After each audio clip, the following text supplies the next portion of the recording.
Assalamualaikum warahmatullahi wabarakatuh. Salam sejahtera bagi kita semua. Sejawat sekalian, sekarang kita sampai pada simposium 3, Symptom Based Approach in Cardiac Emergency. Dan pembicara yang pertama adalah Dr. Dian Zamroni, SPJP K FIHA, dan beliau sekarang posisinya adalah staf FKUI dan juga di Rumah Sakit UI dan juga di Rumah Sakit Jantung Harapan Kita. Silakan Dr. Dian Zamroni. Terima kasih Dr. Irma selaku moderator. Teman sejawat sekalian, Assalamualaikum warahmatullahi wabarakatuh. Pada sore hari ini saya Dian Zamroni diberikan kesempatan untuk menyampaikan materi tentang nyeri dada, bagaimana kita melakukan diagnosis dan apa diagnosis banding terhadap nyeri dada tersebut. Tujuan presentasi kali ini adalah membedakan nyeri dada yang sumbernya dari jantung atau nyeri dada itu bukan dari jantung, dan kita menentukan jenis kegawatan dari nyeri dada tersebut. Kita tahu bersama bahwa nyeri dada menyebabkan orang datang ke UGD atau ke unit gawat darurat, di mana angkanya hampir 5 juta orang akan datang ke UGD dengan keluhan nyeri dada. Dan dari data didapatkan bahwa 800.000 terjadi infark miokard setiap tahunnya dan 213.000 meninggal karena kejadian ini. Setengah dari kejadian ini tidak bisa kita tangani di ruang gawat darurat karena belum sampai ke ruang UGD, pasien sudah meninggal dunia. Data dari ISTEMI didapatkan bahwa sekitar 1 dari 3 kasus terdiagnosis di Vaskes, fasilitas kesehatan tingkat 1. Dan angka mortalitasnya sekitar lebih dari 30% akibat dari infark miokard. Tetapi kalau kita tangani dengan cepat, kita tangani dengan adekuat, kita lakukan intervensi, kita lakukan revaskularisasi, mortalitasnya di ruang perawatan sekitar 6-7%. Kita akan lihat data di luar negeri. Pasien datang ke fasilitas kesehatan, yang pertama didapatkan data di primary care atau Vaskes 1 di Amerika, di Eropa, dan ke UGD. Paling banyak pasien datang dengan keluhan nyeri dada yang datang ke Vaskes 1 baik di Eropa maupun di Amerika pada kasus muskuloskeletal. Jadi pegal-pegal, badannya nyeri. Tetapi kalau kita lihat di unit gawat darurat, ternyata angka tertinggi pasien datang dengan keluhan nyeri dada itu akibat karena penyakit yang serius.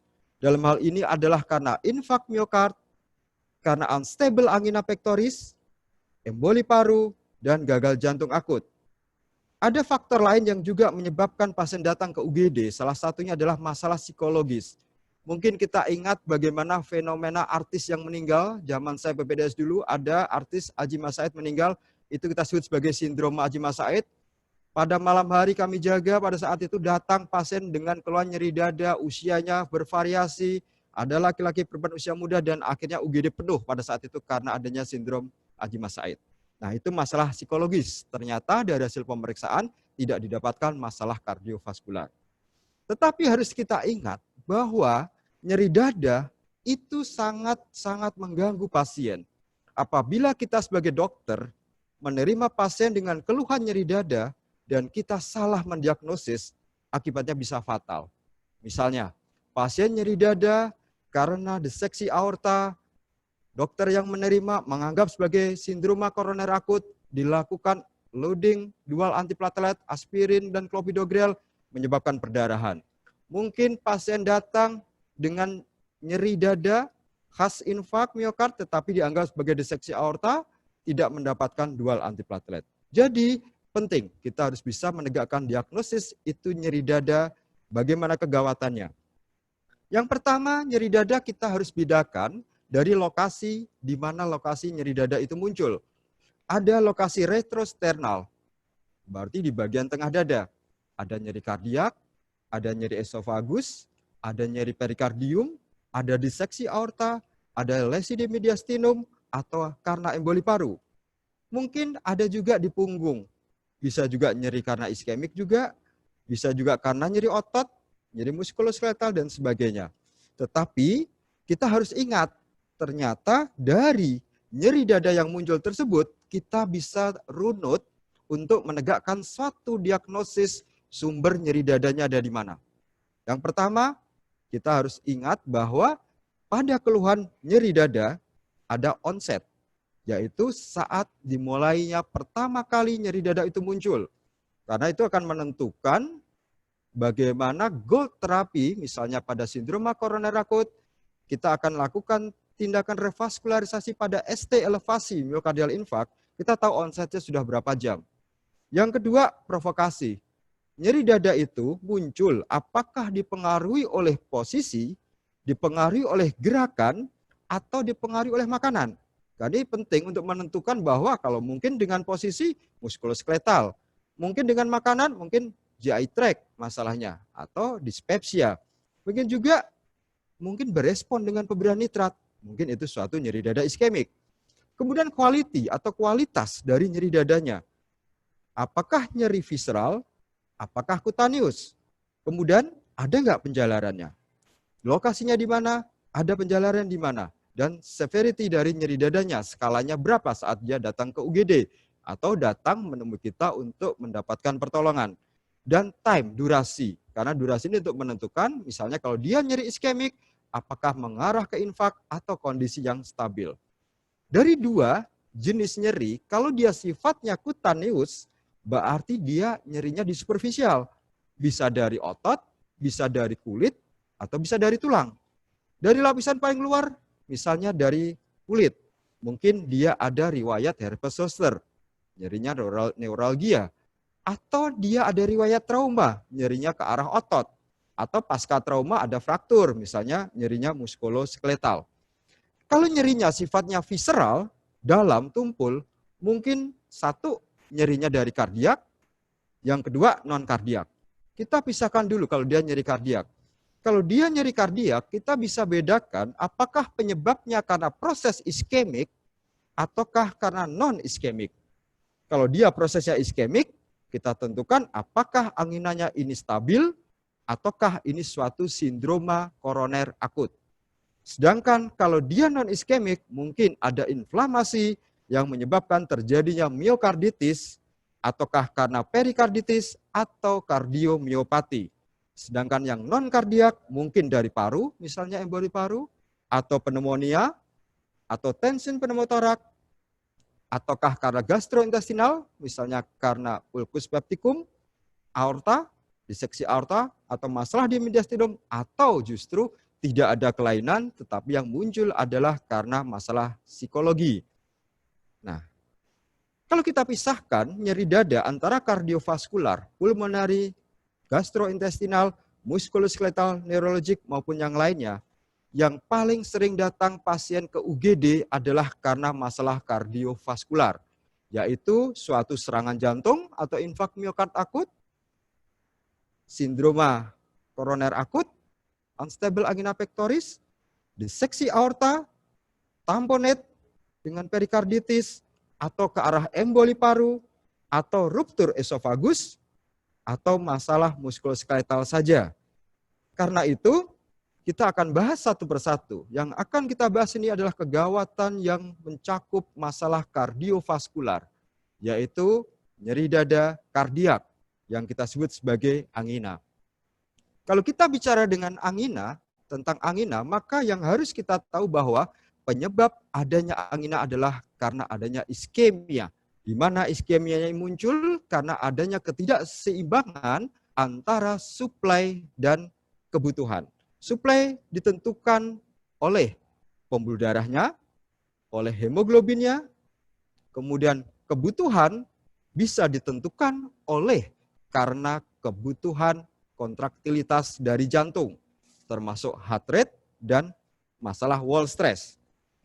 Kalau terjadi gangguan pasokan darah ke otot jantung, ada 3 kemungkinan kalau dia suatu iskemia. Yang pertama memang adanya plak aterosklerosis yang mengalami ruptur, terjadi koagulasi yang menyebabkan sumbatan. Yang terjadi adalah infark miokard tipe 1. Yang kedua mungkin sudah ada plak tetapi dia stabil, tidak terjadi ruptur plak, dia merupakan angina pectoris yang stabil. Atau yang terakhir mungkin tidak ada lesi apapun di lesi pembuluh darahnya, tetapi ada spasme. Dan itu seringkali kita temukan pada sindroma X. Akibat adanya gangguan suplai ke otot jantung akan menyebabkan proses inflamasi, proses iskemia dari otot jantung yang menyebabkan dilepasnya mediator inflamasi termasuk bradikinin dan adenosin, di mana mediator ini akan ditangkap oleh persarafan kita yang menimbulkan sensasi nyeri dada.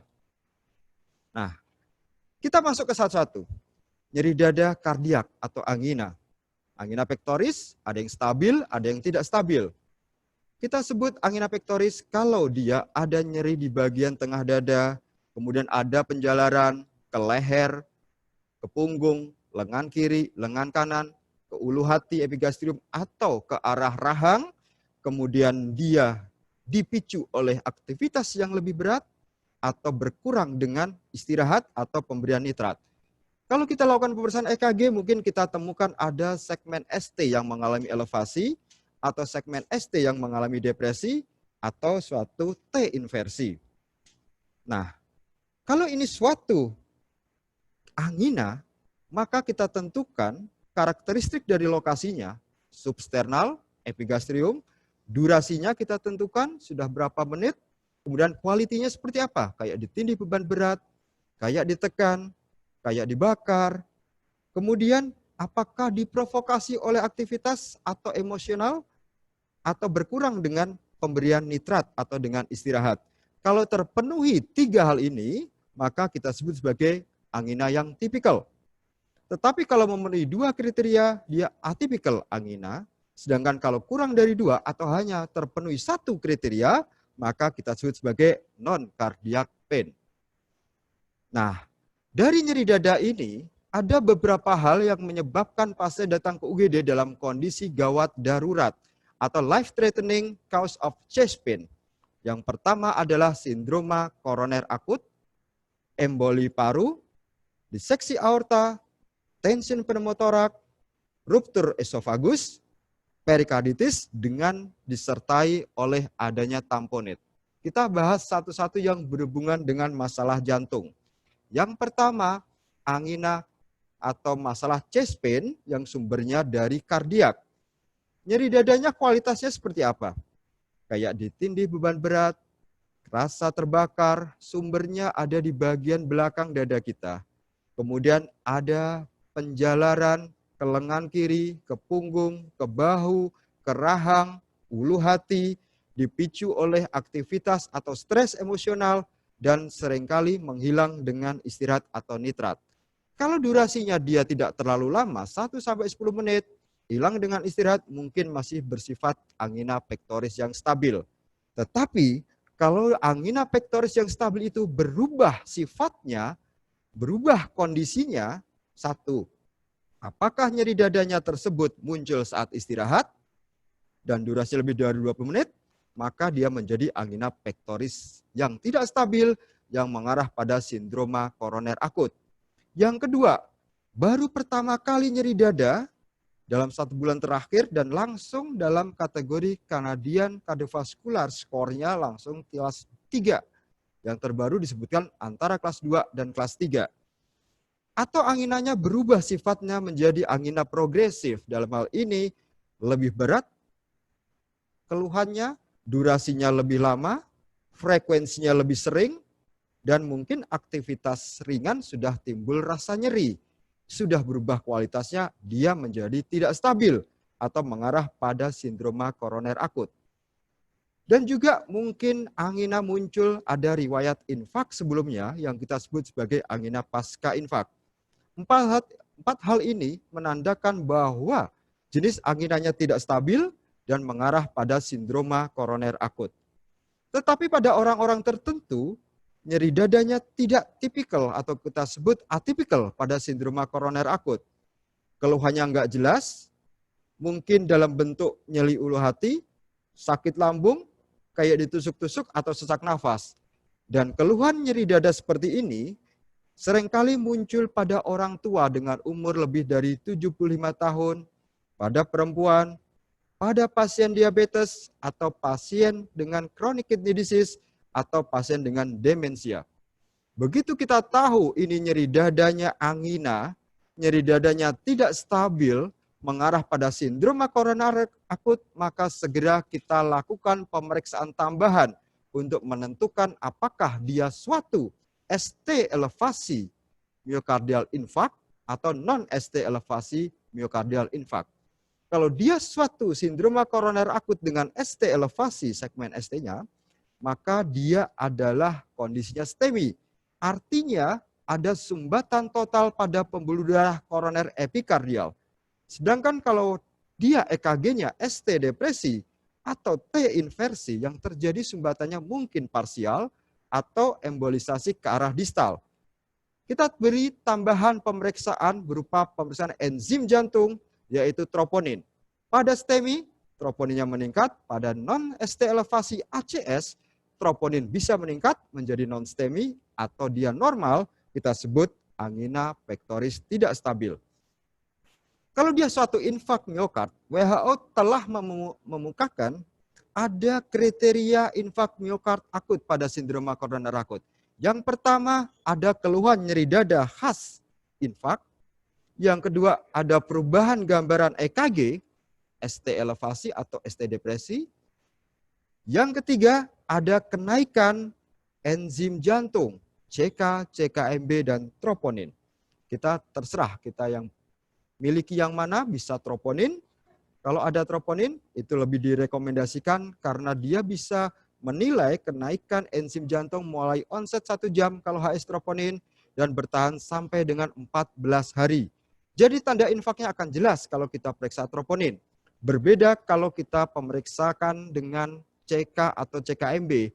Dia naik sekitar 3 jam dan hanya bertahan 12 sampai 24 jam. Datang ke UGD, kita anamnesis, ada keluhan nyeri dada. Kita tegakkan diagnosis karena nyeri dadanya angina khas. Berupa angina tidak stabil atau ke arah infak miokard, kita tegakkan diagnosis sebagai sindroma koroner akut. Kita ambil EKG. Dalam waktu 10 menit sudah bisa ditegakkan apakah dia ST elevasi, ST depresi, atau dia normal. Kalau dia suatu ST elevasi, kita tegakkan diagnosis STEMI, non-ST elevasi, ACS, atau unstable angina pectoris, tergantung dari pemeriksaan enzim. Enzimnya naik, kita tegakkan non-STEMI, enzimnya normal, kita tegakkan sebagai unstable angina pectoris. Baru kita lakukan definitive treatment. Sesuai dengan panduan atau protokol pada sindroma koroner akut, STEMI. Nomor 1 adalah revaskularisasi, dual antiplatelet, dan anti-iskemia. Sedangkan pada yang non-ST elevasi, anti-iskemia, dual antiplatelet, dan antitrombotik, baru kita lakukan revaskularisasi berdasarkan risk stratifikasi pasien tersebut. Chest pain yang lain atau nyeri dada yang lain yang sering kita temukan di UGD adalah emboli paru. Biasanya bedanya dengan nyeri dada karena infak miokard adalah salah satu karena adanya sesak nafas dan sifatnya mendadak. Dari pemeriksaan fisik mungkin kita bisa lihat pasiennya sinus takikardi, seringkali kita temukan di EKG sekitar 20%, itu ada S1, Q3, T3, artinya ada gelombang S di lead 1, T inversi di lead 3, dan Q di lead 3, S1, Q3, T3. Kita memberikan pemeriksaan analisa gas darah, karena pada emboli paru, artinya ada emboli atau ada sumbatan akibat trombus yang lepas yang menyumbat pada arteri pulmonalis atau cabang-cabangnya. Sehingga akan mengganggu oksigenasi. Kalau kita lakukan analisa gas darah, kita akan melihat bagaimana oksigenasi atau fraksi oksigen di dalam darahnya dia akan turun. Kemudian kita lakukan cek D-dimer atau pemeriksaan kadar D-dimer pasien. Pada emboli paru biasanya kita temukan D-dimer yang tinggi, dan D-dimer yang tinggi ini dapat memasukkan bahwa dia suatu emboli paru. Apalagi ada tanda-tanda resiko pasien terjadi tromboemboli, misalnya ada riwayat DVT. Nyeri dada yang lain yang sering datang ke UGD menyebabkan pasien memerlukan pertolongan segera adalah diseksi aorta. Diseksi aorta artinya ada robekan pada intima, lapisan intima dari pembuluh darah aorta, pembuluh darah yang besar. Dia mengalami robekan, biasanya terjadi pada pasien hipertensi, yang tidak terkontrol, kemudian pada pasien dengan gangguan kelainan jaringan, misalnya pada Marfan syndrome, di mana dari pemeriksaan fisik bisa kita temukan tensinya yang tinggi, ada perbedaan puls atau perbedaan tekanan darah dari keempat ekstremitas, mungkin ada neurodefisit. Kemudian dari radiologi yang simpel, yang mungkin ada di UGD dan bisa kita kerjakan dengan pemeriksaan chest X-ray, kita temukan ada pelebaran dari segmen aortanya. Kemudian langkah selanjutnya adalah kita CT angio dan bisa kita lakukan pemeriksaan ekokardiografi. Ini merupakan salah satu kegawatan dari nyeri dada, yaitu diseksi aorta. Yang lain, nyeri dadanya yang berhubungan dengan masalah paru, yaitu tension pneumotorak. Jadi ada lapisan di pleura antara paru, visceral dan parietal yang terisi oleh udara bebas. Udara masuk dengan cepat di situ menyebabkan penekanan pada salah satu segmen paru sehingga terjadi dorongan ke arah mediastinum. Kalau kita lihat di sini, yang terlihat adalah gambaran aerasi yang berkurang pada segmen paru yang mengalami pneumotoraks. Kita lakukan pemeriksaan tambahan, berusaha pemeriksaan fisik yang sederhana. JVP akan meningkat karena tekanan intratorak dia tinggi. Yang kedua, bunyi parunya akan hilang pada salah satu segmen yang mengalami pneumotorak. Dan kalau kita lakukan perkusi akan terjadi hipersonor. Nah, ini juga merupakan kegawatan nyeri dada, tension pneumotorak. Tindakannya adalah chest needle compression. Kita lakukan pencoblosan di sela iga kedua untuk melepaskan jebakan udara yang ada di rongga pleura. Yang berhubungan nyeri dada lain yang saat ini berhubungan dengan jantung adalah perikarditis atau inflamasi di ruang perikardium. Di mana pada standar perikarditis yang tidak disertai adanya tamponet akan terlihat nyeri, berupa nyeri saat pergerakan, pasien gerakannya nyeri, ada friction rub kalau kita dengarkan bunyi jantungnya. Kalau dia mengalami tamponet, akan ada tanda-tanda yang bisa kita lihat dari pemeriksaan fisik.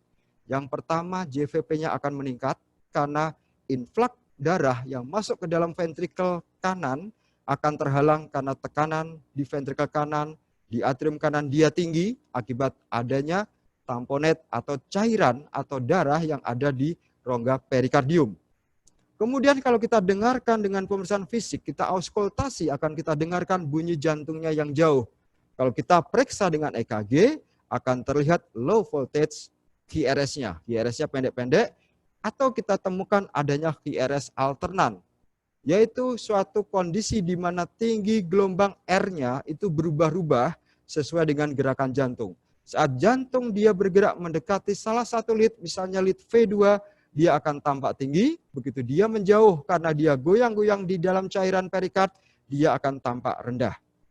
Nah, itulah salah satu dari tanda nyeri dada yang memerlukan tindakan segera. Karena kalau tamponet jantung tidak diatasi akan membawa kematian. Demikian yang dapat saya sampaikan tentang bagaimana kita menegakkan diagnosis nyeri dada, bagaimana diagnosis banding nyeri dada, dalam hal ini yang berhubungan dengan kegawat daruratan. Sebagai kesimpulan, bahwa evaluasi klinis pada pasien-pasien dengan nyeri dada itu memegang peran penting. Kita harus bisa menegakkan diagnosis bahwa penyebab nyeri dadanya ini memerlukan tindakan segera. Karena kalau kita salah diagnosis, akibatnya bisa fatal. Dan saat ini sindroma koroner akut merupakan temuan nyeri dada paling banyak yang menyebabkan pasien datang ke unit gawat darurat. Sekian yang dapat saya sampaikan. Terima kasih. Assalamualaikum warahmatullahi wabarakatuh.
Ya, selamat siang, Dr. Irma. Terima kasih. Assalamualaikum warahmatullahi wabarakatuh. Pada kesempatan ini saya akan mencoba share mengenai diferensiasi dari dyspnea, apakah ini suatu kardiak atau non kardiak origin. Seperti yang kita ketahui, dyspnea atau shortness of breath itu merupakan symptoms yang umum kita temukan. Sekitar 25% pasien datang pada setting ambulatori. Nah, term dyspnea ini sendiri ternyata memiliki berbagai macam subjektif persepsi, di mana tiap individu kadang-kadang berbeda-beda, setiap pasien berbeda-beda. Dan ini juga dipengaruhi oleh suatu keadaan emosional dari pasiennya. Dyspnea dapat disebabkan dari berbagai underlying condition dan banyak sekali, dan dapat terjadi secara akut dan merupakan suatu kondisi yang life threatening, sehingga diperlukan suatu tindakan yang cepat. Rapid evaluasi yang cepat dan diagnostik studi yang diagnostik tool yang kita kerjakan harus tepat, sehingga nantinya akan menuntun kita ke arah tata laksana yang tepat pula. Adanya presentasi klinis yang tidak jelas dan adanya comorbid disease terutama pada pasien-pasien tua atau pasien-pasien dengan diabetes menyebabkan evaluasi dari dyspnea ini menjadi kadang sulit dan suatu challenging buat kita.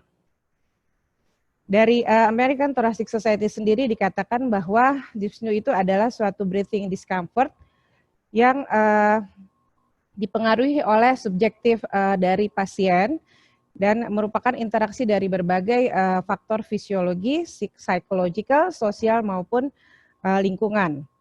Dan pasien sendiri kadang-kadang melontarkan term yang berbeda antara tiap-tiap pasien ya. Keluhan dyspnea itu ada yang menyebutkan suatu berat atau feeling terasa choking, terasa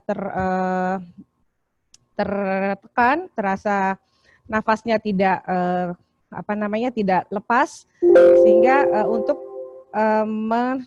mendiagnosis penyebab atau underlying disease dari suatu dyspnea ini menjadi sulit, dan kita harus segera menentukan severitas dari kondisi yang mendasari dyspnea ini.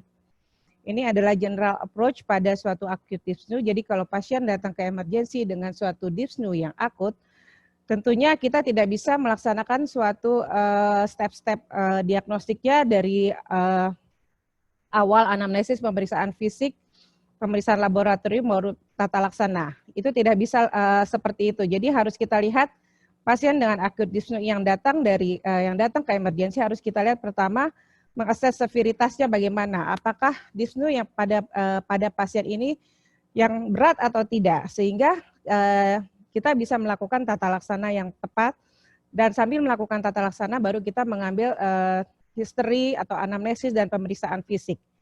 Jadi pada pasien datang kita tentukan apakah pasien ini sangat berat sehingga diperlukan suatu tata laksana yang cepat, diperlukan bantuan nafas, itu harus kita lakukan. Ya, jangan menunggu anamnesis, pemeriksaan fisik, pemeriksaan lab yang keluar dulu.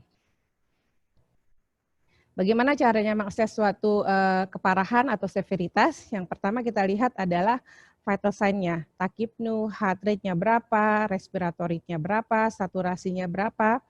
Karena ini penting sekali untuk melihat apakah pasien ini dalam keadaan distress atau enggak.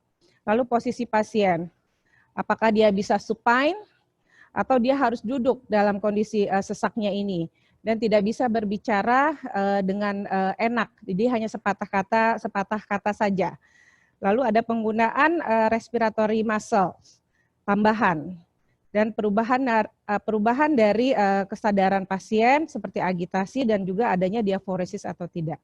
Nah, apabila kondisi respiratory distress ini terjadi, ya kita lihat pada pasien dengan acute dyspnea tentu harus kita lakukan sesuatu manajemen sambil melakukan anamnesis dan pemeriksaan fisik yang lain. Jadi jangan melakukan menunggu hasil lab dulu selesai baru kita melakukan tata laksana. Dari anamnesis yang bisa kita tanyakan kepada pasien yaitu persepsi dari pasien sendiri seperti apa, adanya dada yang berat atau memang nafasnya yang cepat, tidak bisa bernafas dengan baik, lalu tidak bisa lepas nafasnya, dan onset, ditanyakan onsetnya apakah ini suatu dyspnea yang akut atau kronik. Lalu ada tidaknya hubungan dengan chest pain, apakah pasiennya juga mengalami chest pain sebelum terjadinya dyspnea ini. Lalu ada symptoms of heart failure seperti paroxysmal nocturnal dyspnea, di mana dyspnea ini terjadi pada waktu malam hari, pasien tiba-tiba terbangun pada waktu dia tidur. Ortopnea berupa dyspnea yang timbul pada kondisi tidur. Lalu ada dyspnea on effort, ada keluhan fatigue. Ditanyakan juga mengenai systemic symptoms seperti demam, penurunan berat badan, lalu keringat malam, ansietas, dan lain-lain. Dan yang paling penting adalah past medical history, jadi riwayat penyakit sebelumnya. Apakah pasien ini menderita COPD sebelumnya, apakah ada riwayat heart failure, adakah riwayat tindakan yang seperti PCI atau CABG, sehingga ini menuntun kita untuk menentukan suatu penyebab dari dyspnea tersebut. Dan yang tidak penting juga yaitu risk factor. Faktor risiko pada pasien tersebut apa? Adakah faktor resiko coronary artery disease seperti diabetes, dyslipidemia, lalu smoker, dan lalu faktor resiko terjadinya pulmonary embolism seperti adanya riwayat trombosis pada ekstremitas bawah. Lalu faktor resiko COPD contohnya dia merupakan smoker yang berat atau ex-smoker. Ini harus ditanyakan. Lalu physical examination yang kita lakukan, yang pertama adalah general appearance. Melihat pasien ini bagaimana sih keadaan umumnya dia. Apakah pasien ini tampak sesak atau tidak, atau sesaknya hanya ringan, sesaknya sedang atau berat, adanya penggunaan otot-otot respirasi, adanya retraksi pada yang kita bisa lihat pada pasien. Lalu vital sign-nya seperti apa, apakah tachypnea, heart rate-nya tachycardia atau tidak, blood pressure-nya bagaimana, apakah ada sign-sign tertentu seperti pulsus paradoxus, yang biasanya kita lihat, kita curiga apakah ini suatu tamponade, oksigen saturasinya berapa, saturasinya rendah atau masih baik, sehingga kita bisa menentukan bagaimana severitas dari dyspnea-nya. Lalu auskultasi yang juga penting untuk melihat adanya kelainan jantung seperti adanya murmur atau gallop, dan untuk melihat kelainan paru seperti penurunan suara nafas pasien, dan melihat status volume, apakah ada peningkatan jugular pressure, jugular JVP-nya, adanya refleks dari hepatojugular dan edema perifer. Dan melihat adanya ekstremitasnya bagaimana, untuk melihat perfusi dari pasien ini, lihat ada cyanosis atau clubbing. Nah, ini symptoms dan sign yang bisa kita temukan pada acute dyspnea, yang bisa kita lihat ini banyak sekali, dan ini semuanya ini harus kita tentukan secara cepat, dan apakah ada diminished breathing sound, distensi dari vena-vena leher, ada dizziness atau syncope, hipertensi, hipotensi, hemoptysis dengan hiperventilasi, ada gangguan consciousness, ortopnea, pucat, ada paradoxical pulse, di mana kita harus lihat adakah right heart failure, pulmonary arterial embolism di sini, lalu adanya Rales atau tidak, dan wheezing yang merupakan tanda untuk eksaserbasi dari asma atau COPD. Diagnostik tool yang bisa kita kerjakan yang paling simpel adalah chest X-ray tentu untuk melihat bagaimana kondisi jantungnya, apakah ada kardiomegali dan adakah infiltrat pada parunya, efusi, pneumotoraks, ada edema paru yang berupa butterfly shine atau congestion, fenomena kongesti dari ronsen toraks, adakah benda asing atau massa dari yang kita bisa lihat pada paru atau hemodiastinumnya. Di sini contohnya yang kita bisa lihat adanya pneumotoraks yang masif dari apex sampai basal, sehingga menyebabkan jaringan parenkim parunya menjadi mengecil. Nah, ini basic evaluation yang kita kerjakan atau diagnostic tool yang kita kerjakan untuk menilai suatu dyspnea. Tentu yang awal dari pertama history sama physical examination, vital sign, dan laboratory test. EKG juga penting terutama untuk kelainan-kelainan jantung. Kita bisa lihat apakah ada tachyarrhythmia, ventricular fibrilasi, atau adanya penyebab suatu coronary artery disease berupa ST elevasi, ST depresi, dan tanda-tanda iskemik berupa T inversion. Dan special test ini kita bisa contohnya pada paru kita bisa melakukan bronkoskopi atau ventilation perfusion mismatch dan CT thorax dan spirometri. Sedangkan untuk jantung yang biasa kita kerjakan adalah echo dan apabila diperlukan kita lanjutkan kepada MRI, miokardial scintigraphy maupun kardiak kateterisasi. Tapi tentunya hal-hal ini kita sesuaikan dengan kondisi pasiennya. Apabila diperlukan suatu assessment yang cepat, tentu kita tidak bisa menunggu. Misalnya pasien ini harus dilakukan CT, tapi ternyata CT-nya tidak bisa available atau ada kontraindikasi, maka kita lakukan misalnya ekokardiografi untuk melihat underlying disease-nya apa. Nah, sekarang kita akan membicarakan mengenai acute dyspnea yang merupakan suatu manifestasi dari kondisi yang life threatening, di mana tanda yang menjadikan kita harus alarm sign yaitu confusion, adanya cyanosis yang berat, sesak pada waktu dia berbicara, dan adanya penggunaan otot-otot respirasi dan ekspirasi. Lihat pasiennya respirasinya sudah mulai lelah. Lalu pengukuran dari vital sign, yang ini merupakan suatu hal yang harus dikerjakan untuk menentukan suatu tata laksana. Lalu yang kita lihat tadi pas medical history-nya seperti apa, diagnosis sebelumnya, tindakan yang pernah dikerjakan, lalu pemeriksaan seperti biomarker, EKG, dan chest X-ray. Ini adalah diferensial diagnosis dari acute dyspnea. Kita bisa lihat dari kardiak, yaitu berupa suatu heart failure, bisa systolic heart failure atau diastolic heart failure, baik akut maupun chronic heart failure. Lalu kardiomiopati berupa dilated cardiomyopathy, hypertrophic cardiomyopathy, RVD, non-compaction, dan adakah suatu acute coronary syndrome yang kita tandai dengan chest pain, lalu dari EKG-nya berupa injury atau iskemik dari myokardia, lalu valvular heart disease yang bisa kita lihat dari anamnesis dan pemeriksaan fisik, lalu ekokardiografi sebagai definitive diagnosis, dan tamponade constriction, efusi yang masif.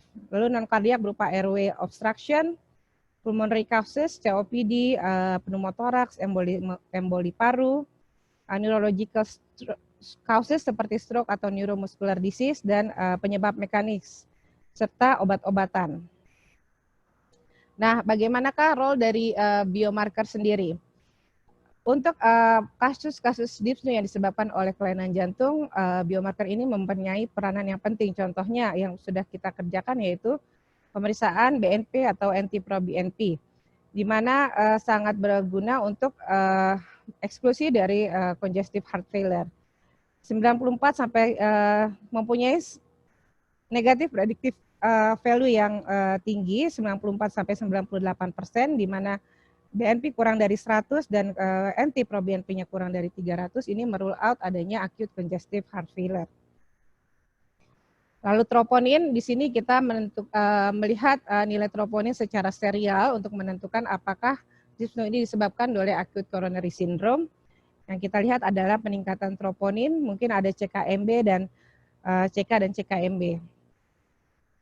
Dedimer ini untuk melihat yang kita kombinasikan dengan faktor resiko, skor dari faktor resikonya seperti Wells score atau Geneva score, tentu akan meningkatkan sensitivitas dari Dedimer untuk mengevaluasi terjadinya emboli paru. Untuk chronic dyspnea sendiri ini biasanya disebabkan oleh berbagai macam, contohnya asma, COPD, congestive heart failure, interstitial lung disease, pneumonia maupun mental disorder. Pada pasien-pasien tua atau dengan multimorbid patient, kadang kita sulit untuk menilai penyebab dari dyspnea sendiri dan kadang bukan merupakan suatu penyebab yang tunggal, jadi bisa merupakan multiple, disebabkan oleh berbagai macam penyebab. Nah, kita bicarakan dyspnea karena cardiovascular disease. Yang common cardiac causesnya, penyebabnya yang common adalah acute coronary syndrome, CHF, arrhythmia atau valvular heart disease, di mana cardiac failure ini akan menstimulasi breathing atau dyspnea karena yang pertama adanya kongesti paru, di mana akan menyebabkan penurunan lung compliance dan mengobstruksi adanya airway yang small airway.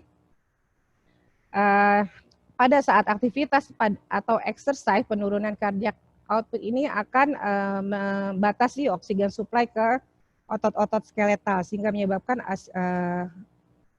asidosis atau lactic acidemia yang akan menstimulasi breathing melalui chemoreceptor. Congestive heart failure ini dapat kita lihat dengan adanya symptoms dari dyspnea sendiri, yaitu dyspnea on effort, paroxysmal nocturnal dyspnea, orthopnea, penurunan exercise tolerance, lalu adanya tanda-tanda fluid retention, contohnya ascites, hepatomegali dengan edema tungkai, dapat disebabkan oleh coronary artery disease, cardiomyopathy, hypertension maupun valvular heart disease.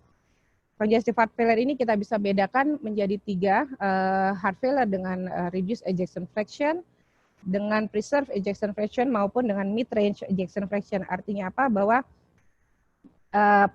ejection fraction yang menurun ini masuk reduced ejection fraction ini disertai dengan left ventricular ejection fraction yang menurun, sedangkan preserved ejection fraction di mana ejection fraction-nya baik tapi sudah terjadi peningkatan dari left ventricular end diastolic filling atau LA pressure-nya meningkat, sedangkan mid range ejection fraction ini heart failure, yaitu heart failure dengan penurunan sudah mulai terjadi penurunan ejection fraction, yaitu ejection fraction-nya sekitar 40 sampai ini yang tadi ya, yang pembagian tadi sekitar 40 sampai 49, tapi juga disertai dengan peningkatan dari gangguan relaksasi atau diastolic dysfunction. Dyspnea karena coronary heart disease ini dyspnea yang akibat dari simptoms dari coronary heart disease ini memang bukan merupakan suatu simptoms yang klasik, tapi ini sering terjadi pada pasien dengan diabetes mellitus di mana dia tidak mengeluhkan suatu chest pain yang klasik, tapi dia mengeluhkan adanya suatu angina ekuivalen. Contohnya pada diabetes atau pada pasien-pasien yang sudah tua. Onset dyspnea bisa merupakan suatu onset yang akut ataupun kronik. Pasien-pasien dengan dyspnea yang originnya tidak jelas atau penyebabnya tidak jelas harus kita evaluasi adanya suatu kemungkinan penyebab dari coronary heart disease. EKG sangat penting, lalu adanya pemeriksaan biomarkers juga akan menuntun kita untuk melihat apakah dyspnea ini karena suatu penyakit jantung koroner. Valvular heart disease ini yang paling biasanya yang paling sering yang kita temui adalah mitral valve disease, contohnya mitral regurgitasi atau stenosis, dan aortic valve disease, aortic stenosis atau regurgitasi. Anamnesis, pemeriksaan fisik dan EKG ini sangat penting, contohnya pada pasien dengan aortic stenosis. Selain dyspnea tentu dia akan sering juga mengeluhkan adanya suatu chest pain, di mana chest pain-nya ini timbul pada waktu aktivitas, lalu adanya keluhan syncope atau near syncope, adanya keluhan palpitasi, contohnya pada pasien-pasien dengan mitral regurgitasi di mana sudah terjadi atrial fibrilasi akibat atriumnya yang membesar. Dan pemeriksaan fisik yang bisa kita ketemukan yaitu gimana kita melihat bunyi jantungnya, murmurnya seperti apa. Pada pasien dengan aortic stenosis tentu kita bisa menemukan adanya ejection systolic murmur. Sedangkan pada mitral regurgitasi yang kita temukan adanya suatu pansystolic murmur. Lalu adanya RALS pada pemeriksaan paru dan adanya tanda-tanda right heart failure yang kita bisa lihat dari JVP yang meningkat, edema, ascites, maupun hepatomegali. EKG dapat melihat adanya atrial fibrilasi pada pasien dengan MS atau MR, adanya LV strain atau RV strain pada pasien-pasien dengan LVH, contohnya pada aortic stenosis, dan pada pasien dengan ASD biasanya kita bisa temukan RV strain atau RVH. Sedangkan ekokardiografi merupakan tools tools diagnostik yang definitif untuk kelainan-kelainan dyspnea akibat kelainan atup ini. Ini fokus point of care cardiac ultrasound. Jadi problem oriented cardiac ultrasound ini biasanya kita lakukan pada UGD, di mana kita melakukan rapid assessment dengan menggunakan cardiac ultrasound dengan fokus melihat apakah kelainan yang bisa kita temukan. Contohnya adanya pericardial effusion, left ventricular systolic dysfunction, RV enlargement atau intravascular volume assessment. Dengan adanya fokus cardiac ultrasound ini kita dapat melihat atau mengakses secara lebih cepat pada pasien-pasien yang asimptomatik atau unstable patient. Nah, ini American Society of Echocardiography sendiri menganjurkan untuk melakukan fokus cardiac ultrasound ini, contohnya pada kasus dengan cardiac arrest, cardiac trauma, hypotension atau shock, shortness of breath, dan chest pain. Ini rekomendasi untuk ekokardiografi pada pasien dengan acute dyspnea jika kita temukan pasien unstable secara hemodinamik, di mana kita mensuspek adanya suatu acute heart failure, pasien dengan shock atau hipotensi, di mana kemungkinan kita mencurigai adanya embolis paru, dan CT tidak tersedia atau kontraindikasi untuk dikerjakan, adanya penurunan kardiak fungsi dari struktur, perubahan kardiak struktur dalam 48 jam, lalu untuk melihat non-kardiak etiologi dari dyspnea, pada pasien dengan history atau klinis atau laboratori yang inkonklusif, intermediate risk yang suspected dari emboli paru, di mana kita butuh untuk stratifikasi resiko untuk melakukan manajemen pasien, evaluasi pasien dengan chest pain untuk adanya kemungkinan suatu gejala ischemic equivalent. Ini karena respiratory dyspnea, karena respiratory disease yang kita akan bahas hanya sebagian saja, bronkial asma karena adanya obstruksi obstruksi yang bervariasi akibat kronik inflamasi dari airway, adanya pasien mengeluhkan adanya shortness of breath yang kadang-kadang dia hilang pada jika tidak simptomatis atau tidak ada keluhan. Auskultasi yang bisa kita temukan adanya wheezing, tachypnea atau prolong ekspirasi. Kita bisa menentukan, membantu diagnosis dengan melakukan spirometri, di mana terjadi penurunan forced expiratory volume detik pertama dan peak expiratory flow.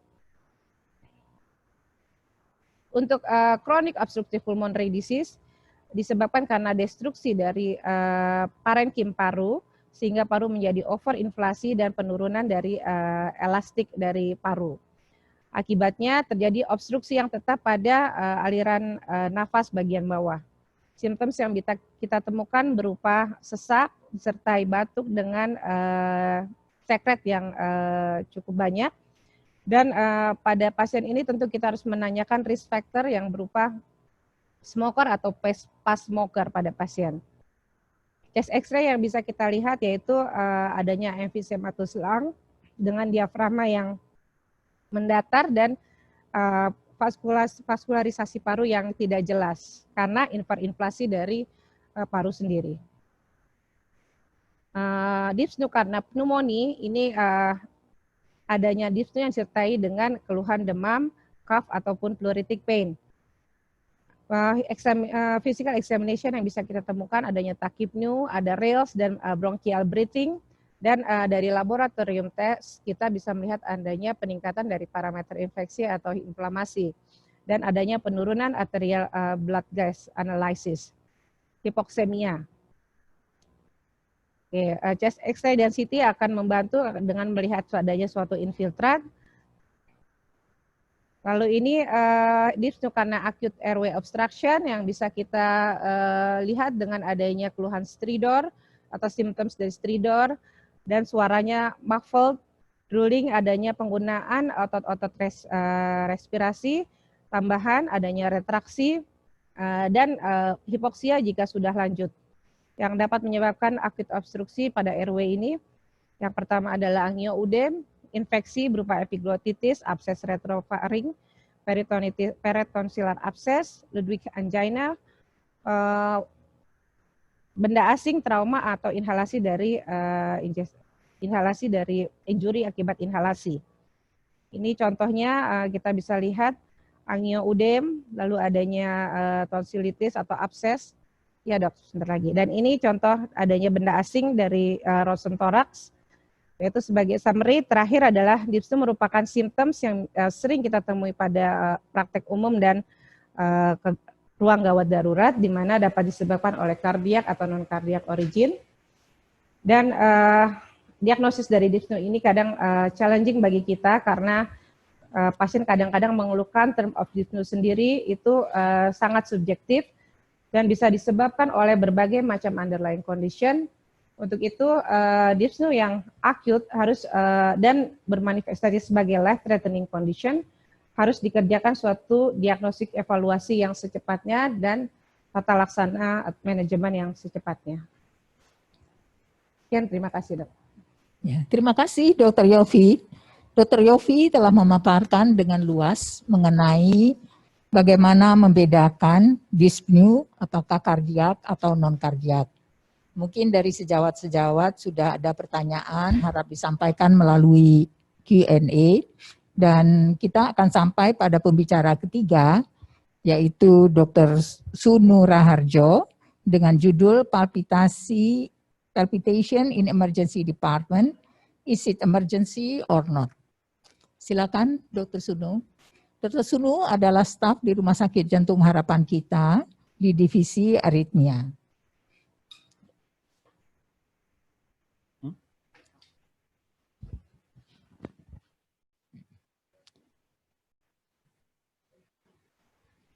Waktunya 20 menit ya, Dr. Sunu. Silakan.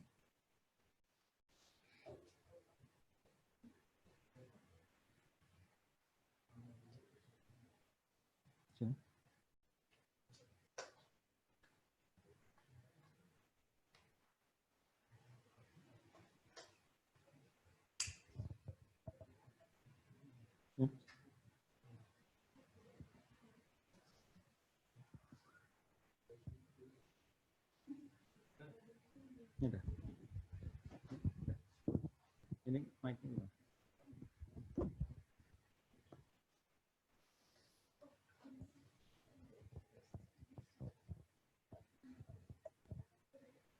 Enggak seperti ini.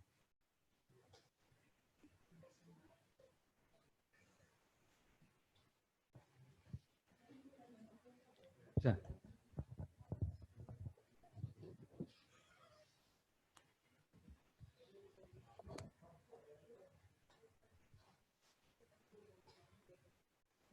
Ini di dalam bisa?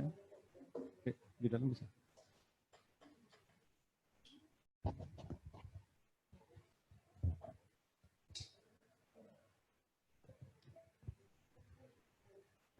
Ya.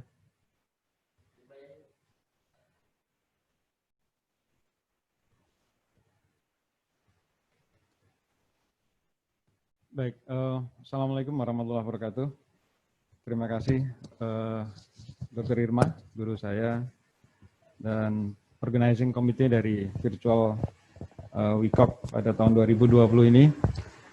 Pertama saya mohon maaf, kebetulan tadi baru selesai tindakan dan ada sedikit misunderstanding, tetapi saya akan menyajikan tugas yang diberikan kepada saya, yakni mengenai palpitations atau berdebar-debar. Is it an emergency? Sejawat sekalian, ada beberapa hal yang perlu kita highlight mengenai palpitation ini, dan beberapa hal yang ingin saya sampaikan. Yang pertama, apa itu palpitations, kemudian apa yang mungkin menjadi penyebab dari palpitations atau berdebar-debar, diagnostic framework yang perlu kita ketahui bersama untuk menegakkan atau mengakses palpitations, kemudian atau mengakses palpitation, dan terakhir adalah diagnostic algorithm yang bisa kita gunakan sebagai salah satu setting dalam menangani pasien dengan palpitation. Sejawat sekalian, sebenarnya pada umumnya kita tidak bisa merasakan denyut nadi kita, atau umumnya ketika jantung kita baik-baik saja, kita tidak merasa berdebar-debar.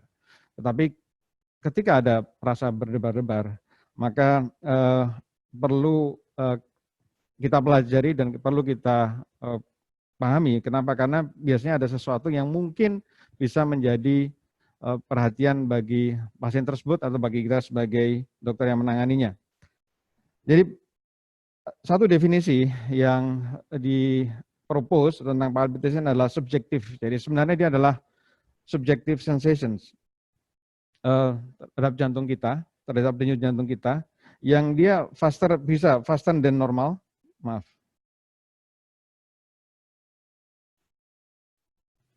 Jadi faster than normal atau stronger, jadi lebih kuat dari denyut yang biasanya, atau irregular. Jadi ketiga hal ini yang biasanya menimbulkan sensasi atau subjective feeling palpitations. Nah, apa yang menjadi penyebab dari palpitations? Biasanya disebabkan oleh aritmia, tetapi tentu banyak sebab lain yang bisa menjadi penyebab dari palpitations. Nomor dua yang disurvei atau diteliti sebagai penyebab dari palpitation adalah ansietas. Dan untuk aritmia, apa yang menjadi penyebab yang paling sering dari palpitations? Yang paling sering adalah tachyarrhythmia, baru kemudian diikuti dengan bradyarrhythmia. Misalnya AV block juga kadang-kadang dirasakan oleh pasien sebagai sensasi palpitations. Dan pada kasus palpitations yang disertai dengan bradyarrhythmia, biasanya simptomnya, gejalanya juga disertai dengan rasa fatigue atau dizziness, jadi keliengan. Kemudian yang cukup berat juga ketika dia disertai dengan sinkop atau pingsan. Dan itu beberapa hal yang perlu kita perhatikan. Jadi ada tachyarrhythmia maupun bradyarrhythmia.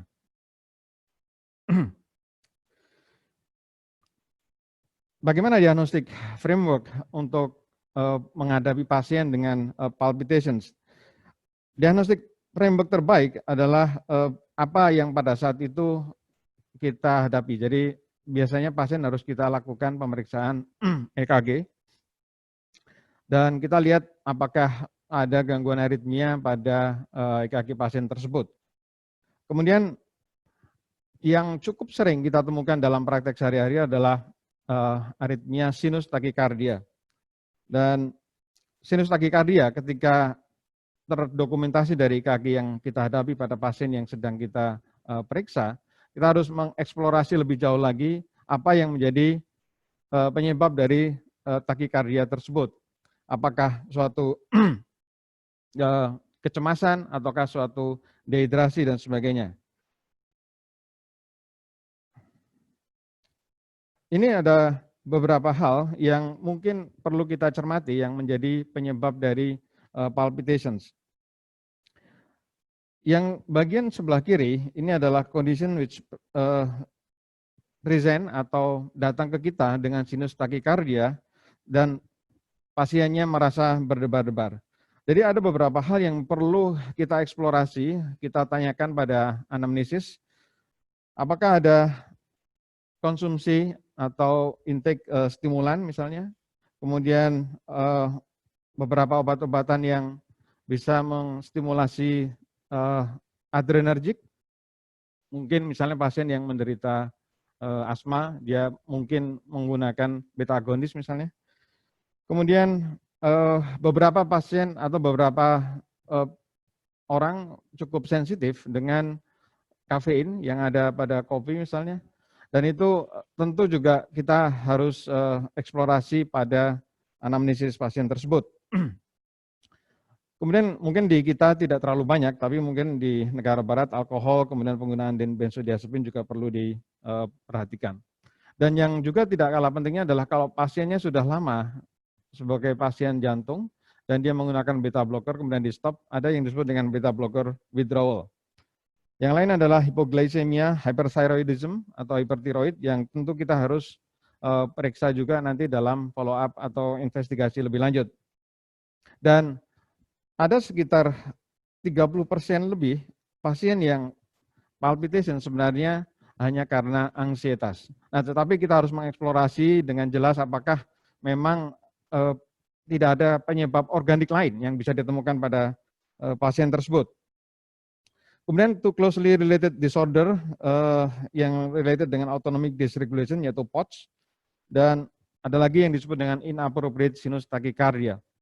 Apa itu inappropriate sinus tachycardia? Ya, ini kondisi di mana pasien pada saat tenang atau resting atau bahkan tidur, tetapi pada pemeriksaan EKG-nya misalnya atau Holter monitoringnya dia ada sinus tachycardia. Jadi pada kondisi di mana seharusnya dia bradikardia atau normal rhythm atau normal rate, tetapi dia justru rate-nya lebih cepat pada saat resting tersebut yang disebut dengan inappropriate sinus tachycardia.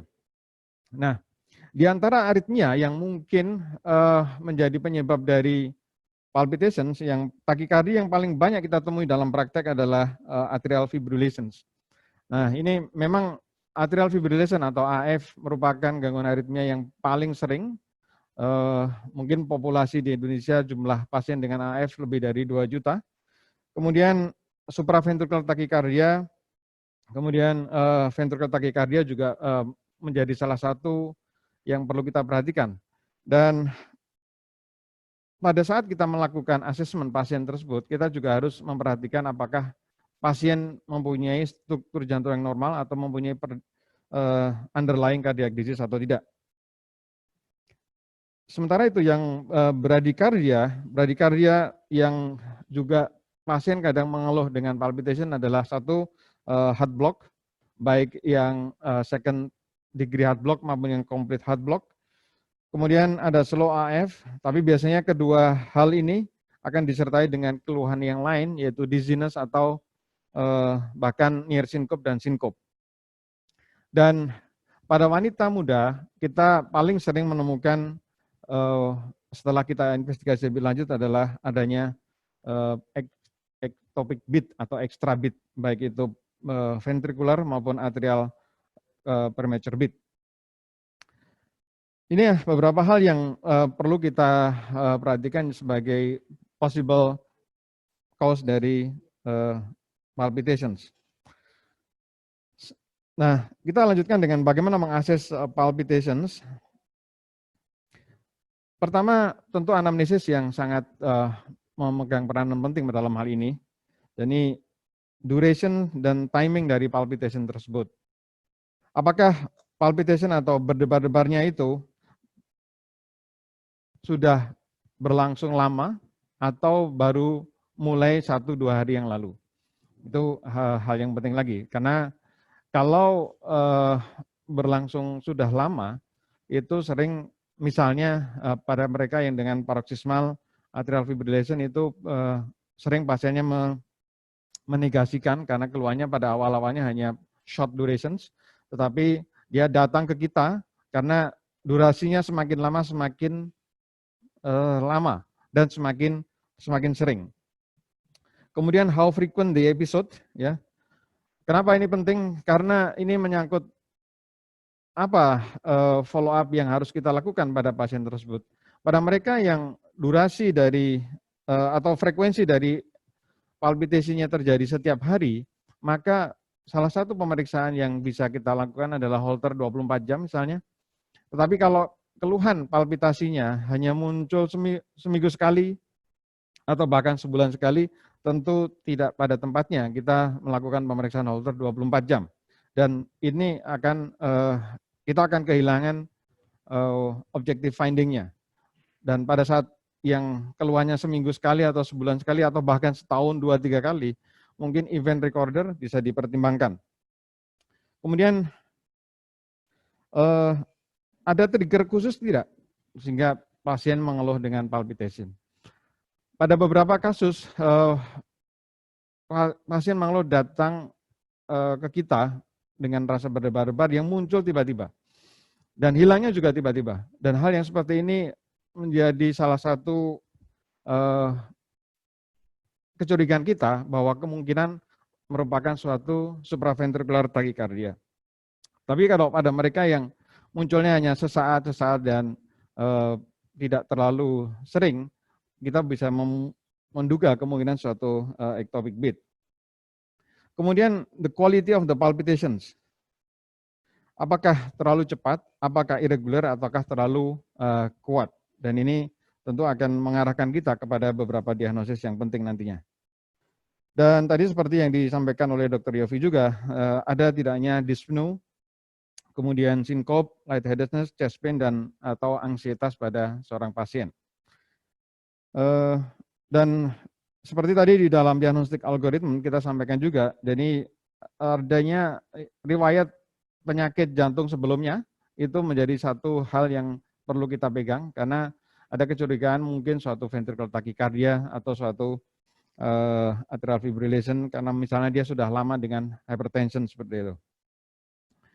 Dan tidak sering memang, tetapi di harapan kita cukup banyak kita temukan pasien dengan struktur jantungnya normal sama sekali, tapi dia datang berdebar-debar hanya sekali bahkan, kadang-kadang 2 kali, tetapi sampai dia near sinkop atau sinkop. Dan ketika kita melihat diagnostik EKG-nya, EKG pada saat dia datang, kita curiga ada suatu misalnya inherited arrhythmia syndrome, misalnya Brugada syndrome, yang muncul atau long QT syndrome yang munculnya ternyata event RONT atau VTVF. Dan itu sudah membuat pasien datang ke kita. Kenapa? Karena memang pasti sangat mengganggu baik dia maupun keluarganya. Dan dalam anamnesis kita tentu menginvestigasi bagaimana riwayat keluarganya, karena ini ada hubungan dengan family history. Dan juga yang tidak kalah pentingnya, ketika sekitar 30% itu merupakan ansietas, tentu kita harus eksplorasi apakah ada life stressor pada beberapa akhir belakangan ini misalnya. Kemudian pemeriksaan fisiknya, pemeriksaan jantung, kemudian JVP, ada tidaknya murmur untuk melihat kembali adanya structural disease. Jadi beberapa pasien dengan mitral valve prolapse, misalnya dia juga mengeluh dengan palpitasi, walaupun sebenarnya ketika dilakukan pemeriksaan EKG sering tidak ada gangguan EKG apapun. Kemudian seperti tadi pemeriksaan POTS, kemudian tiroid, dan tiroid tentu kita harus eksplorasi lebih lanjut pemeriksaan TSH dan FT4. Dan EKG adalah sesuatu yang sangat krusial dalam hal ini. Dan ini satu algoritma yang bisa kita gunakan untuk menilai pasien dengan palpitasi di poliklinik kita. Jadi kita melihat EKG-nya, misalnya dia dengan sinus takikardia, tentu kita harus lihat apakah tekanan darahnya normal atau meningkat. Dan kalau tekanan darahnya normal, kita bisa lebih tenang karena kemungkinan sinus takikardinya memang sesuatu yang tidak berbahaya atau benign. Tetapi kalau dia disertai dengan penurunan tekanan darah misalnya, kita harus eksplorasi lebih lanjut mengapa terjadi sampai penurunan tekanan darah dengan EKG yang sinus takikardia. Kemudian yang lain adalah ada aritmia yang lain, misalnya bradyaritmia atau identifiable tachyarrhythmia, kita tentu harus work up dengan menggunakan perasaan diagnostik yang appropriate untuk menilai adanya AFib, kemudian SVT, VT, dan seterusnya. Dan kalau misalnya pasien dengan misalnya neurokompleks takikardi, kita bisa eksplorasi apakah ada pengaruh dari falsafah manuver untuk menegakkan diagnosis misalnya suatu supraventricular takikardia, carotid sinus massive maupun adenosin kalau memang available di poliklinik atau emergensi kita.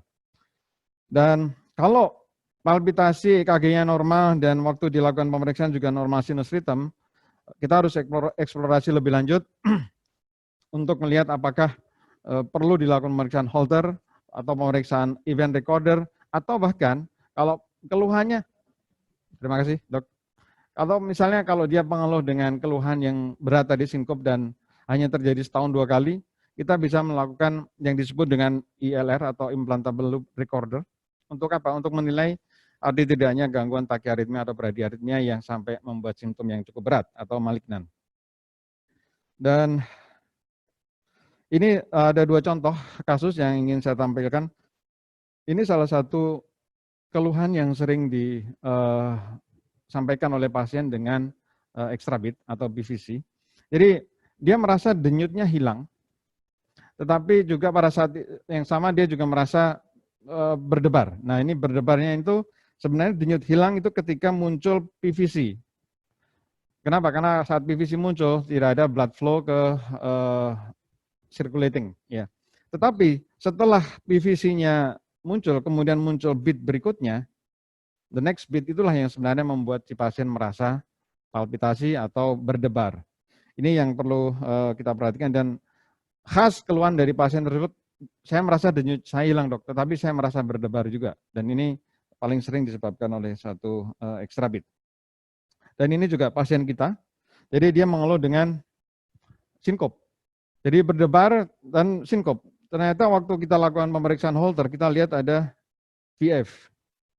Dan ini tentu sesuatu yang emergensi untuk dilakukan pertolongan, pasien dirawat dan kemudian dieksplorasi apa yang menjadi penyebab VF-nya, apakah suatu inherited arrhythmia syndrome atau ada gangguan misalnya koroner dan sebagainya. Dan terakhir, sejawat sekalian, palpitations adalah keluhan di dalam praktek yang sering kita temukan dalam praktek kita sehari-hari, dan biasanya disebabkan oleh aritmia, walaupun tentu penyebab lain juga tentu masih perlu kita pertimbangkan, seperti tadi yang saya sebutkan. Dan di antara tachyarrhythmia yang menjadi penyebab palpitations yang paling sering adalah AF. Mungkin kalau di kita bukan atrial flutter ya, tetapi AF dan SVT. Dan 30% lebih merupakan penyebab ansietas. Dan pasien yang datang ke kita dengan palpitation perlu diberlakukan pemeriksaan EKG dan pemeriksaan lebih lanjut dengan ambulatory atau menilai structural disease atau tidak, misalnya dengan echo ada pemeriksaan yang lainnya. Terima kasih. Assalamualaikum warahmatullahi wabarakatuh.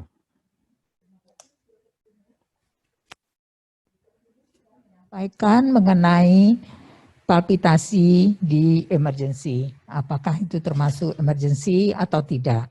Nah, kita akan sampai pada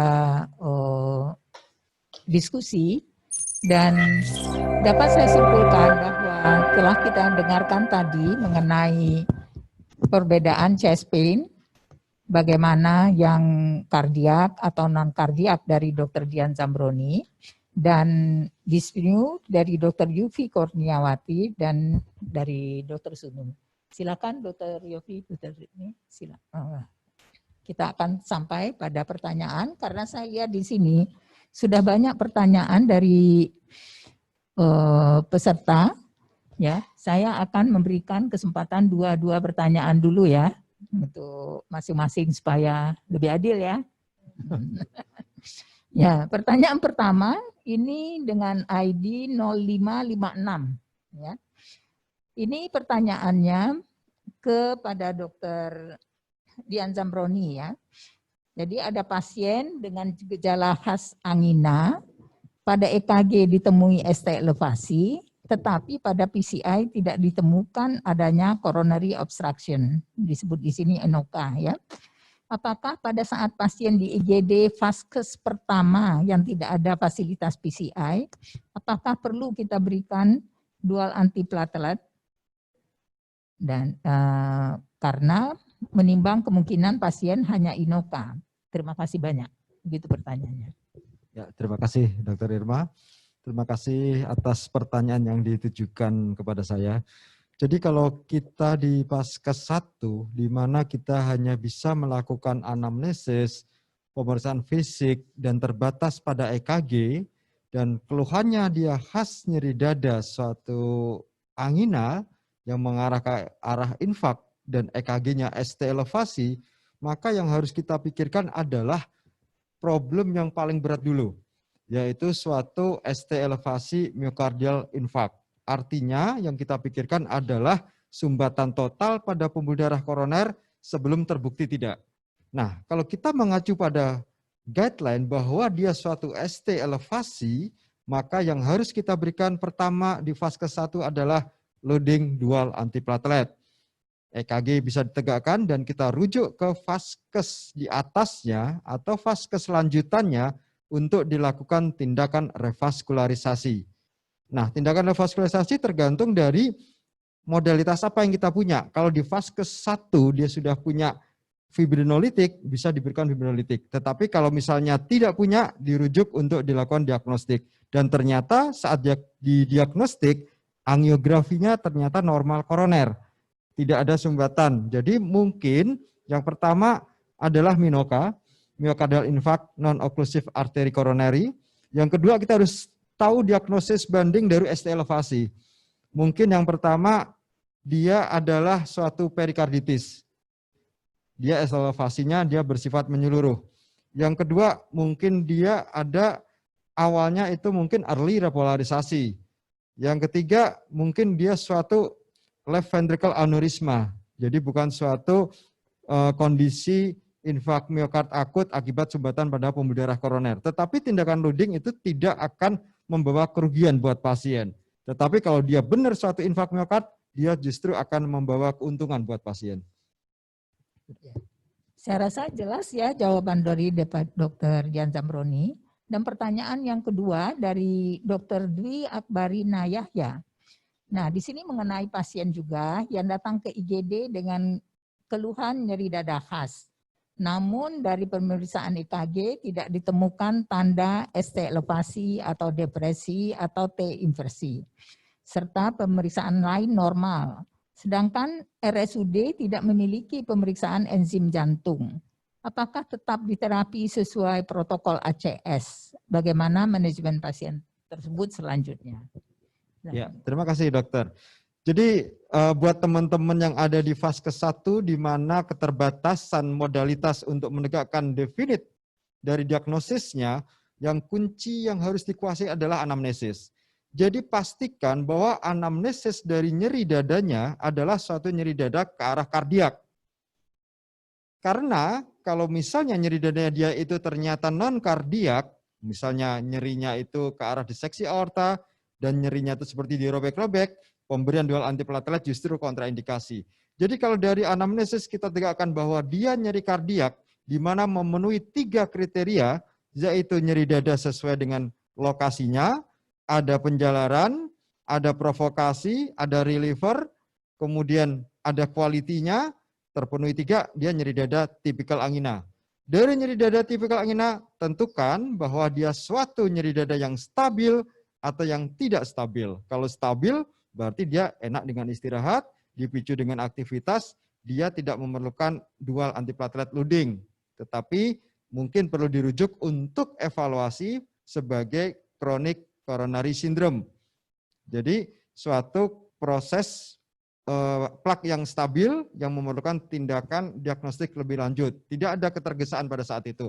Tetapi kalau nyerinya dari yang stabil menjadi tidak stabil, yaitu nyeri dadanya itu berubah sifatnya, bersifat lebih progresif, kemudian dia baru pertama kali muncul langsung Canadian cardiovascular score-nya 3, angina at rest atau saat istirahat pun nyeri, kemudian dia riwayat infark sebelumnya, hati-hati, dia angina yang tidak stabil, di mana angina tidak stabil itu kita bisa masukkan dalam kategori sindroma koroner akut.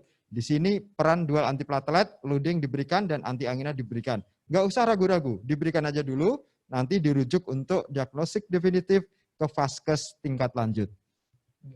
Terima kasih Dr. Dian Zambroni. Kita akan tunda dulu ya untuk Dr. Dian Zambroni, kita ke Dr. Yevi dulu ya. Nah, pertanyaan untuk Dr. Yevi dari Lutfi Yufhenindo ya. Di sini ingin menanya mengenai ada pasien sesak didiagnosa awal sebagai akut heart failure dengan ADHF maksudnya ya. Dan saturasi oksigen baik, hemodinamik stabil.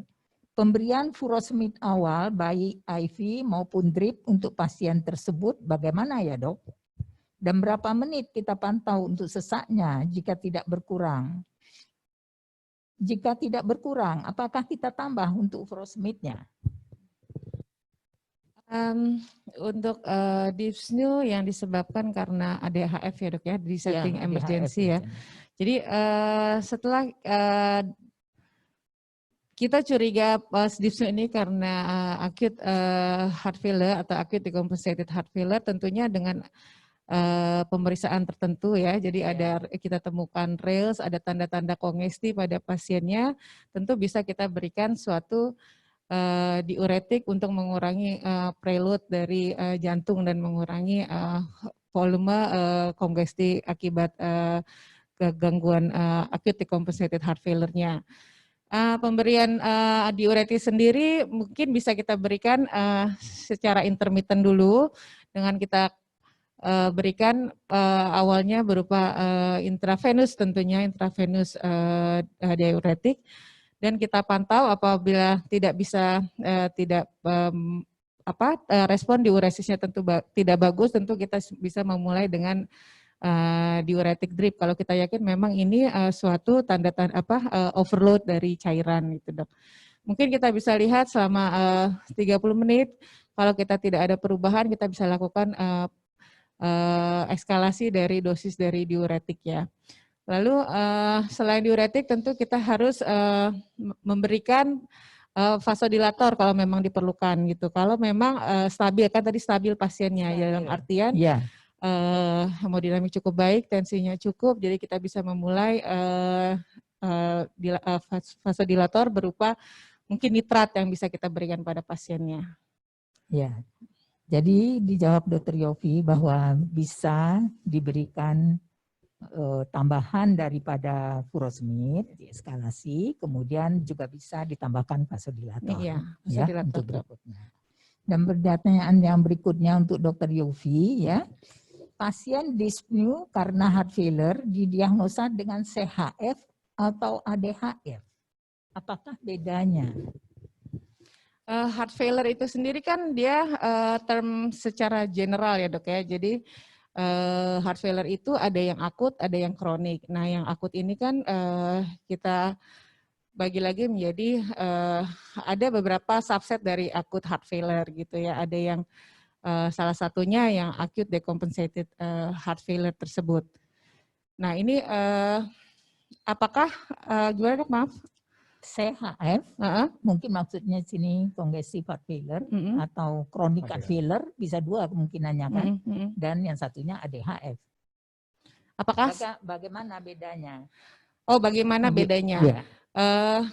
Acute decompensated heart failure ini tentu dilihat dari simptomsnya dia merupakan keluhan akut di mana simptoms dari dyspnea ini bertambah berat dalam waktu yang singkat, dan kita bisa lihat dari tanda-tanda pemeriksaan fisiknya adanya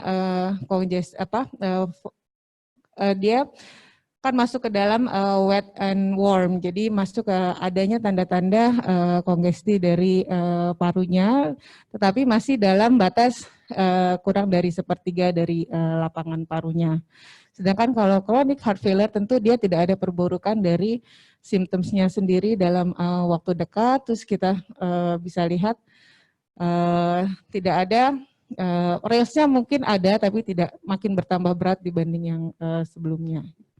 Ya, jadi ada congestive heart failure yang kronik, mungkin gejalanya, simptomnya tidak jelas ya, tetapi dari pemeriksaannya tentu didapatkan tanda-tanda failure ya. Dan yang berikutnya adalah yang akut decompensated heart failure. Jadi ada triggernya untuk jadi akut ya. Ya, ada precipitating cause-nya. Ya, bisa nambah. Jadi kita harus bedakan bahwa pasien ini masuk dalam kondisi chronic heart failure atau acute decompensated heart failure. Jadi kalau dia masuk dalam kategori acute decompensated heart failure, dia masuk dalam skup dari acute heart failure, di mana di acute heart failure itu ada 6 manifestasi bentuknya. Yang pertama yang paling banyak adalah acute decompensated heart failure. Artinya pasien sudah memiliki chronic heart failure, tetapi karena ada trigger, faktor pencetus yang menyebabkan dia menjadi acute decompensated heart failure. Salah satunya compliant minum obatnya tidak teratur, konsumsi minum airnya dia terlalu banyak, kemudian terjadi tachyarrhythmia, ada tachyarrhythmia, jadi kebutuhannya meningkat, atau terjadi sindroma koroner akut yang menyebabkan menjadi acute decompensated heart failure. Ada juga yang acute heart failure karena ACS, sindroma koroner akut. Nah, kalau kita ketemu dengan kasus seperti ini, maka tentukan dia kondisinya kronik atau akut. Kalau dia kondisinya kronik, berarti ketemunya di poliklinik. Tapi kalau dia datang ke UGD, artinya ada perburukan dari simptom sebelumnya, dia masuk dalam kategori acute heart failure. Atau kalau sudah punya chronic heart failure menjadi acute decompensated heart failure.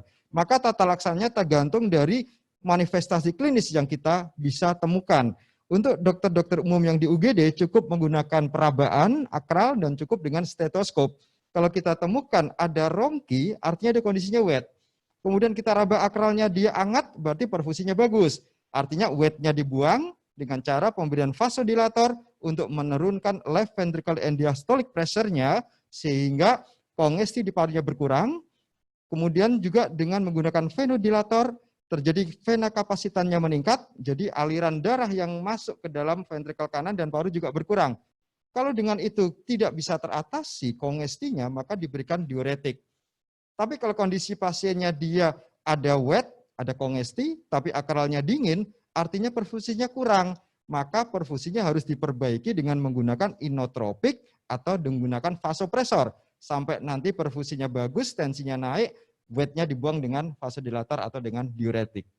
Ya, saya rasa sudah dapat tambahan yang memuaskan ya. Nah, sekarang kita pada Dr. Sunu, ini ada pertanyaan ya. Ditanyakan bahwa sejawat ini pernah mendapat kasus pasien dengan diare tanpa tanda dehidrasi dan elektrolit baik. Namun saat pemeriksaan fisik terdengar ekstrabit yang sering. Sewaktu di EKG ditemui ventricular extrasystoole bigemini tanpa gambaran R-ONT. Apakah kondisi ini perlu dikhawatirkan ke arah kegawatan?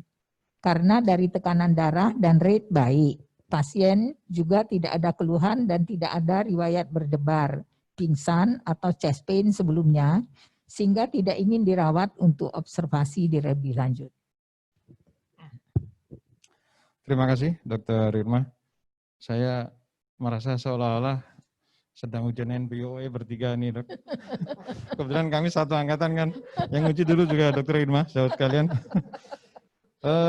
Ya, jadi pasien dengan baik dia diare dehidrasi maupun dia dalam kondisi normal pun kadang atau sering kita menemukan kondisi ekstrabit. Dan tentu kita harus melihat, biasanya kalau pada umumnya yang muncul adalah idiopathic PVC atau premature ventricular complex atau contractions. Secara umum PVC atau ekstrabit yang dari ventricle ini benign, jadi saudara sekalian biasanya tidak berbahaya, tetapi bukan semuanya. Nah, jadi yang penting buat kita adalah bagaimana kita bisa menilai mana yang berbahaya dan mana yang benign. Jadi harus saya sampaikan bahwa umumnya benign atau tidak berbahaya, tapi ada beberapa catatan yang perlu kita perhatikan kondisi-kondisi seperti apa. Nah, pertama ketika PVC-nya itu coupling interval pendek. Jadi coupling interval itu jarak antara QRS waktu sinus dengan next premature beat-nya. Jadi umumnya disepakati 360 milidetik dari QRS yang sinus itu ke PVC berikutnya. Kalau kurang dari itu termasuk yang benign dan tadi yang disampaikan Dr. Irma bisa memicu ke arah R-ONT. Itu yang pertama. Yang kedua, ketika ada episode VT-nya. Jadi tentu ini tidak bisa atau jarang kita bisa tangkap dari pemeriksaan EKG sesaat. Yang perlu bisa kita lakukan adalah pemeriksaan dengan longer monitoring, jadi misalnya dengan Holter atau dengan event recorder. Maka apabila ada episode VT-nya lebih hati-hati untuk memperhatikan pada pasien tersebut. Kemudian yang ketiga, kita tentu melihat juga underlying sinus rhythm-nya. Jadi kalau sinus rhythm-nya memang totally normal, ya kita tidak usah terlalu khawatir. Ya, salah satu asesmennya adalah pemeriksaan jumlah dan jenis dari ekstrabeat tadi. Jadi jumlah dengan Holter 24 jam, biasanya guideline yang lama sih masih 10% sebagai patokan yang cukup dengan konservatif treatment. Nah, kalau underlying sinus rhythm-nya sendiri sudah mencurigakan sesuatu arrhythmic disease, misalnya apa? Yang mungkin yang paling berbahaya adalah satu long QT syndrome. Jadi baru kemarin hari Rabu dok, saya dapat rujukan pasien dari Kalimantan itu, 2 kali pingsan, kemudian kebetulan bagus sekali, jadi dokter yang mengirim sejawat SPCP di sana, dia mengirimkan dengan rekaman EKG semuanya. Jadi episode aronti-arontinya itu kelihatan semua, dan pasiennya waktu kita ukur QTC-nya 600 milisecond. Pasien sekarang masih di intermediate dan kita akan rencanakan pemasangan ICD pada pasien ini. Itu yang pertama, long QT syndrome. Jadi sejauh sekarang harus nilai QTC-nya. Ini salah satu pemeriksaan EKG atau parameter EKG yang jarang dinilai. Yang paling diperhatikan adalah yang disampaikan oleh Dr. Dian Zambroni, ST segmen saja. Tolong perhatikan dari EKG kita. Jadi interval, ada QRS, ada ST segmen, dan ada QTC juga. Jadi QTC mengukur depolarisasi dan repolarisasi sekaligus. Dan QTC harus dinilai juga. Yang kedua misalnya dengan Brugada syndrome. Brugada syndrome dengan khasnya di lead V1, V2 ada ST segment elevations ya. Tetap ST segment elevation tetapi normal koroner biasanya, tetapi bentuk ST segmentnya curve type. Dan pada pasien dengan PVC, tetapi underlying-nya adalah Brugada, saya secara pribadi akan lebih, dan itu rekomendasi juga, kita harus lebih agresif untuk melakukan eliminasi PVC-nya, karena dia merupakan trigger dari terjadinya VTVF. Jadi kalau orang yang EKG-nya normal mungkin 10% tadi, kalau yang dengan PVC yang apalagi kopling intervalnya pendek dan ada Brugada, maka saya akan ablasi untuk menghilangkan trigger. Itu beberapa hal yang lain, tentu masih banyak kriteria yang bisa kita perhatikan. Terima kasih. Ya, terima kasih Dr. Sunu. Mungkin ada satu pertanyaan lagi yang mungkin dijawab simpel aja ya.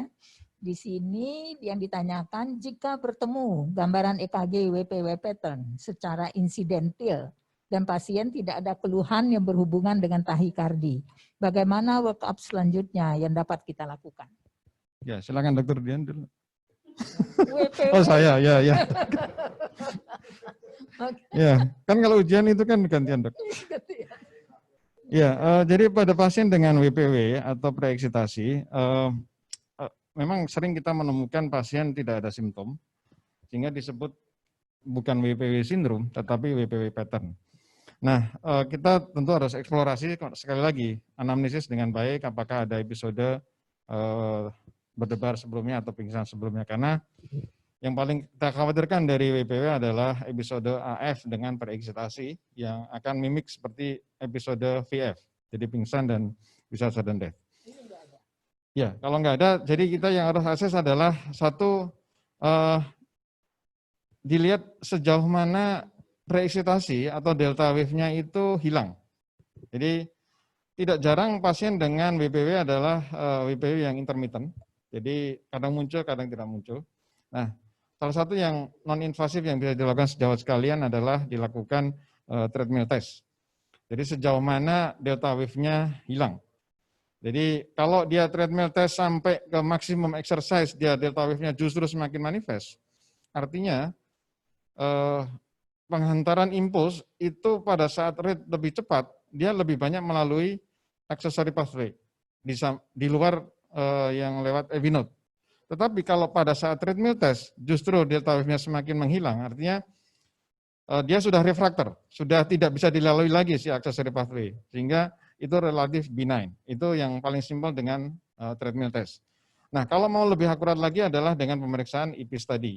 Jadi IPIS tadi kan kita bisa munculkan SVT-nya atau tidak. Yang kedua kita bisa menilai kapan si accessory pathway itu refraktor, kapan dia mulai tidak bisa mengkonduksi. Sudah disepakati dan sudah diteliti bahwa efektif refractory period dari accessory pathway yang kurang dari 250 milidetik, maka dia termasuk yang malignan dan harus dilakukan ablasi walaupun dia tidak menimbulkan SVT. Saya kira itu, Dok. Terima kasih. Ya, makasih. Enggak, sebenarnya kalau dia benign, jadi misalnya treadmill test dia baru rate 100 saja sudah hilang misalnya. Atau waktu dilakukan IPIS tadi dia dengan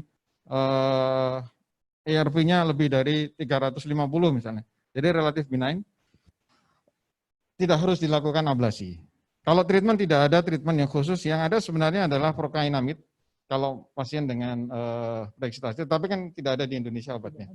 Tidak ada. Jadi ya ablasi untuk pencegahan sudden death. Tetapi walaupun tidak ada simptom, sering ini mengganggu untuk peluang kerja. Nah, betul ini sekali. ya itu yang harus diperhatikan juga. Jadi ada social indication juga yang perlu kita perhatikan pada beberapa pasien. Saya kira itu.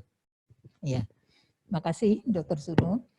Jadi sayang sekali ya kita ada keterbatasan waktu. Jadi kita harus mengakhiri pertemuan kita, diskusi kita hari ini ya. Dan pertanyaan-pertanyaan sebetulnya masih banyak. Cuman ya karena keterbatasan waktu tidak bisa kita ini kan, mungkin pada ketempatan pribadi bisa bertanya sendiri ya, dokter-dokter yang sejawat yang menanyakan ini ya. Kita ucapkan terima kasih kepada ketiga pembicara, Dr. Sunu, Dr. Yofi, dan Dr. Dian Zambroni, dan kita tutup acara hari ini dengan ucapan terima kasih. Assalamualaikum warahmatullahi wabarakatuh.